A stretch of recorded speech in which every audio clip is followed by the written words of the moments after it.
Oltin ayollar uchun juda foydali desam ishonasizmi? Unda videoni oxirigacha ko'ring. Oltin ayollarning asab tizimini tinchlantiradi, stress va xavotirlarni kamaytiradi.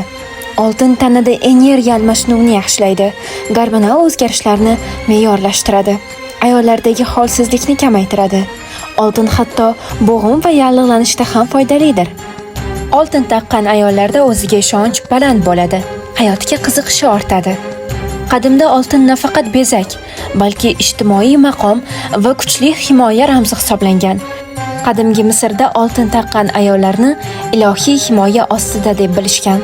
Hatto pastki tabaqa ayollar ham oilaga baraka chaqirish uchun ayrim marosimlarda oltin taqib yurishgan. Mesopotamiyada esa ayollarning taqqan oltinlari erining jamiyatdagi mavqeini belgilab bergan. Islom dinida oltin erkaklarga man qilingan. Ayollarga mahr uchun oltin berilishi esa ularning keyingi hayotini davom ettirish vositasi sifatida qaraladi.